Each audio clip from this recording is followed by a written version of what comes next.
Pemirsa, Kepolisian Satres Narkoba Polres Metro Jakarta Barat mengungkap jaringan narkotika internasional Malaysia Jakarta. Selain mengamankan 7 orang tersangka, polisi turut pula menyita barang bukti narkoba jenis sabu seberat 110 kg dengan nilai 190 miliar lebih.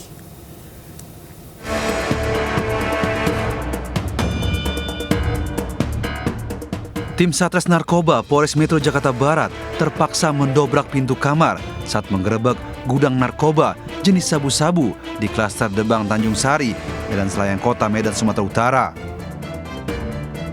Polisi mengungkap barang bukti sabu-sabu seberat 110 kg dengan nilai 198 miliar rupiah. Seluruh barang bukti ini pun langsung dibawa polisi ke Jakarta. Dari hasil pengungkapan ini, polisi menangkap 7 orang tersangka dengan inisial SD, AN, MR, MT, ML, WP, dan RD. Mereka ditangkap di lokasi berbeda, yakni di Serdang, Sumatera Utara, Palmerah, Jakarta Barat, dan Ciracas, Jakarta Timur. 2 di antaranya merupakan bandar besar dalam sindikat narkoba jaringan internasional.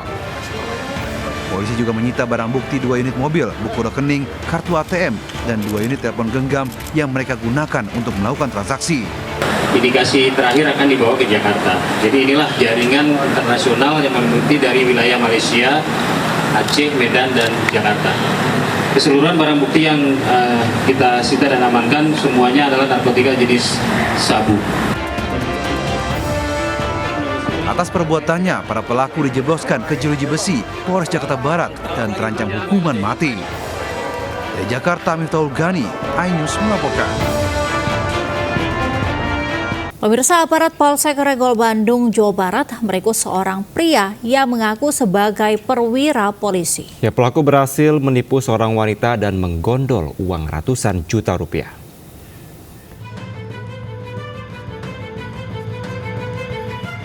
Mengaku sebagai perwira polisi berpangkat AKP, pria ini hanya bisa pasrah saat digelandang aparat ke Polsek Regol, Bandung, Jawa Barat. Bermodalkan seragam polisi lengkap, pelaku telah memperdaya seorang wanita yang dikenalnya melalui aplikasi percakapan. Dalam aksinya, pelaku memacari korban dan meminta sejumlah uang hingga mencapai ratusan juta rupiah. Diketahui pelaku dan korban telah menjalin kasih sejak Desember 2023. Usai berhasil menguras harta korban, pelaku pun kabur dan diringkus petugas di sebuah indekos di wilayah Dago. Di hadapan petugas, pelaku mengaku uang hasil kejahatan digunakan untuk gaya hidup dan judi online. Dengan modus mengaku sebagai anggota Polri dan memacari atau meminjam uang kepada korban, dan karena yang bersangkutan menggunakan atribut kepolisian, maka dari itu korban merasa tertipu. Guna mempertanggungjawabkan perbuatannya, pelaku dijerat pasal 378 KUHP tentang penipuan dengan ancaman kurungan 4 tahun penjara. Dari Bandung, Jawa Barat, Jovita, iNews melaporkan. Pemirsa, seorang santri laki-laki dilaporkan ke polisi karena mencabuli sesama santri di sebuah pondok pesantren di Kota Cilegon, Banten. Pemirsa, pelaku yang masih di bawah umur ini, Angel, nyaris diamuk oleh orang tua korban saat diamankan pengurus ponpes.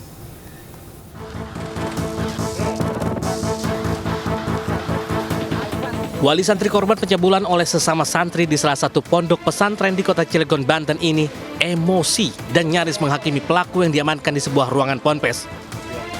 Aksi cabul pelaku yang masih di bawah umur itu terbongkar setelah korbannya mengeluh sakit pada bagian anus akibat disodomi pelaku yang merupakan senior korban. Orang tua korban pun melaporkan kasus itu ke aparat Polres Cilegon yang langsung mengamankan pelaku untuk dimintai keterangan. Keterangan sementara, pelaku juga telah melakukan aksi cabul kepada 3 orang juniornya di pondok pesantren. Diduga pelaku memiliki penyimpangan seksual lantaran perbuatan cabul dilakukan terhadap sesama jenis. Nggak mengajak, jadi dia itu dengan terangsangnya langsung memeluknya si korban anak ini dan langsung membuka celananya seperti itu. Kasus pencabulan kini ditangani aparat Polres Cilegon dengan pendampingan pihak Balai Pemasyarakatan atau BAPAS. Dari Cilegon, Banten, Iskandar Nasution, iNews melaporkan. Pemirsa, Samsudin selaku YouTuber yang membuat konten kontroversialitas dan juga mistis mendapatkan keuntungan ratusan juta per bulannya. Namun aktivitas kontroversial mengakibatkan dirinya masuk penjara bersama 2 krunya karena membuat konten video aliran sesat yang memperbolehkan tukar pasangan suka sama suka yang menghebohkan jagat maya.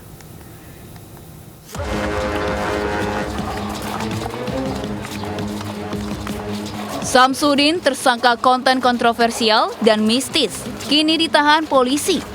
Menurut Kabid Humas Polda Jawa Timur, Kombes Pol Dirmanto, konten yang dibuat Samsudin ternyata cukup banyak menghasilkan uang.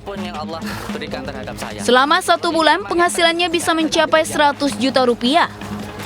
Karena kontennya banyak dilihat para penggemarnya yang menyuguhkan atraksi mistis dan video kontroversialnya.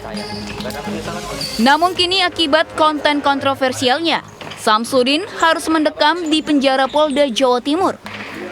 Samsudin membuat video yang menceritakan memperbolehkan tukar pasangan suka sama suka, sehingga menghebohkan serta meresahkan masyarakat. Kemudian ya. Dan MUI Pusat ini kan sudah mengatakan bahwa video yang Samsudin ini adalah sesat dan menyesatkan. Apakah itu juga bisa menjadi masukan dan Ya nanti jadi petunjuk ya. Mudah-mudahan jadi petunjuk penyidik untuk lebih aktif lagi dalam melakukan pemeriksaan dan pendalaman terkait kasus ini. Seperti diberitakan sebelumnya, Samsudin menghebohkan jagat maya karena video kontroversi yang mengakibatkan dirinya masuk penjara.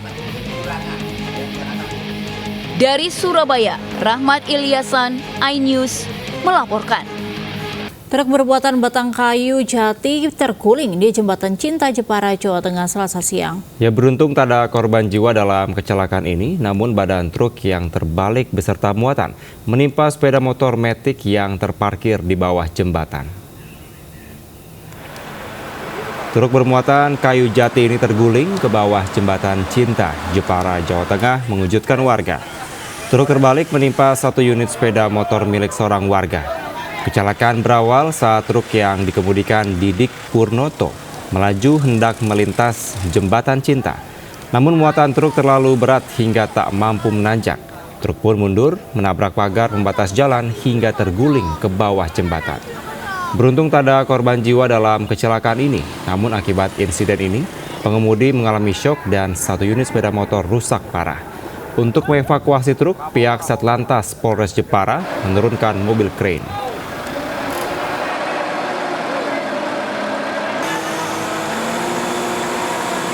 Pemirsa, eksekusi gudang di Surabaya pada Rabu siang berjalan ricuh. Massa yang menghadang jalannya eksekusi terlibat saling dorong dan keributan dengan polisi.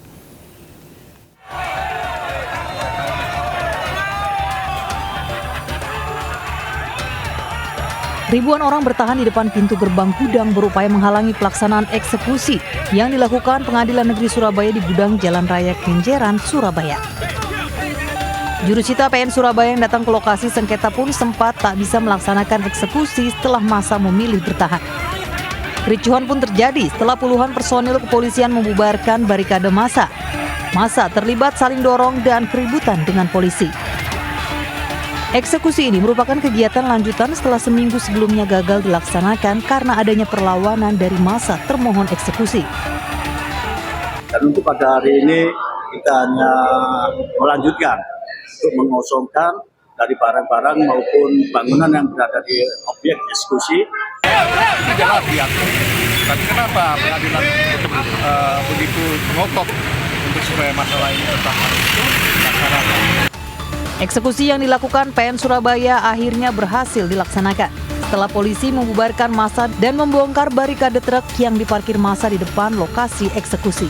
Dari Surabaya, Jawa Timur, Yuda Prawira, iNews melaporkan. Pemirsa, polisi akhirnya menetapkan HYD, dukun santet asal Ciputat, Tangerang Selatan sebagai tersangka terkait kepemilikan senjata api, peluru, dan granat. Tersangka pun terancam hukuman seumur hidup sesuai Undang-Undang Darurat. Usai menjalani pemeriksaan penyidik, dukun santet asal Ciputat akhirnya ditetapkan sebagai tersangka oleh Polsek Ciputat Timur. Penetapan tersangka ini terkait dengan kepemilikan senjata api, peluru, dan granat yang ditemukan polisi. Berdasarkan hasil pemeriksaan, senjata api dimiliki tersangka dari warisan almarhum ayahnya. Namun polisi masih mendalami kebenarannya. Kasubsi Penmas Polres Tangerang Selatan Ibda Yudi Susanto mengatakan tersangka dijerat pasal 1 UU Darurat RI nomor 12 tahun 1951 dengan ancaman hukuman penjara seumur hidup. Perkaranya sudah ditingkatkan ke penyidikan, kemudian setelah digelar perkara, saat ini sudah dijadikan tersangka dan juga telah dilakukan penahanan di rutan Polsek Ciputat Timur. Ya, Kevin dan juga pemirsa, warga dikagetkan dengan kemunculan seekor biawak sepanjang setengah meter di dalam rumah warga. Ya, benar sekali Angel, di mana petugas damkar ini terlibat kejar-kejaran dengan biawak saat akan ditangkap.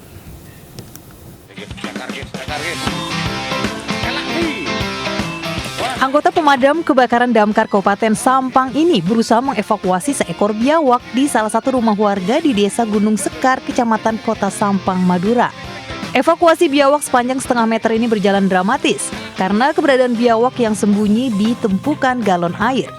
Biawak sempat melawan dan hampir menggigit anggota damkar. Petugas pun mengejar biawak hingga akhirnya hewan tersebut bisa ditangkap tim damkar menggunakan alat penjepit khusus.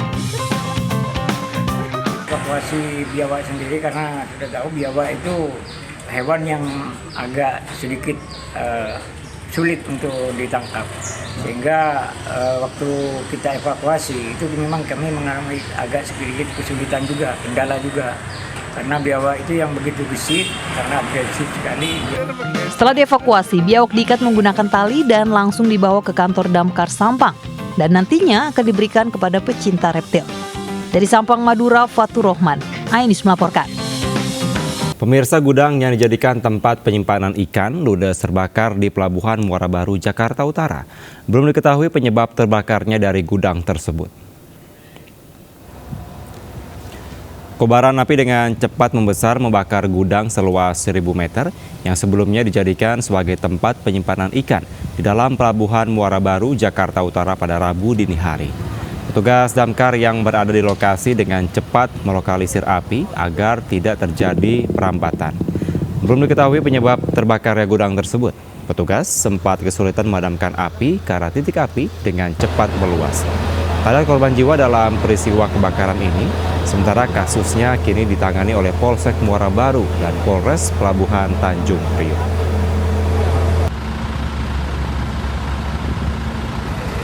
Sementara sebuah sekolah yayasan di Palembang, Sumatera Selatan terbakar. Akibatnya siswa sekolah harus berhamburan keluar. Sementara kepala sekolah yayasan jatuh pingsan akibat kepungan asap.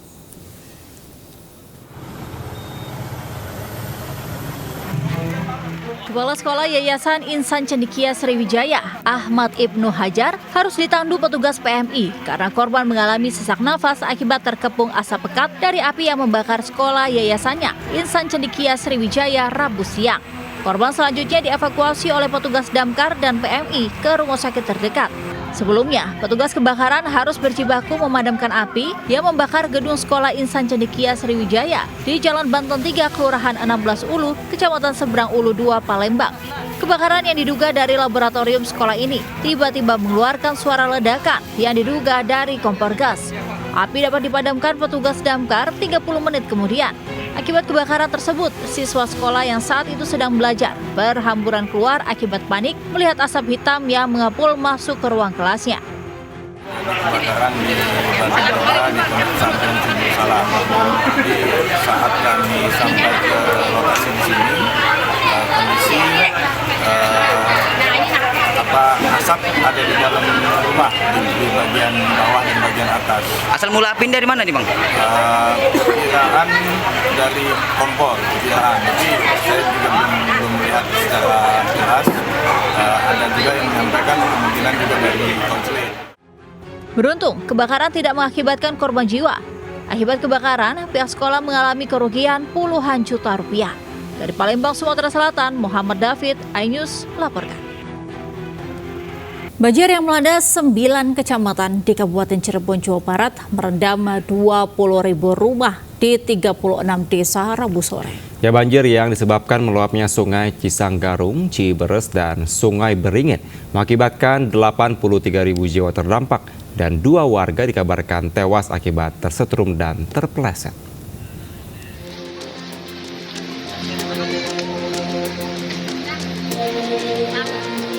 Banjir yang melanda 9 kecamatan di wilayah timur Kabupaten Cirebon, Jawa Barat masih merendam ribuan rumah di 36 desa Rabu sore.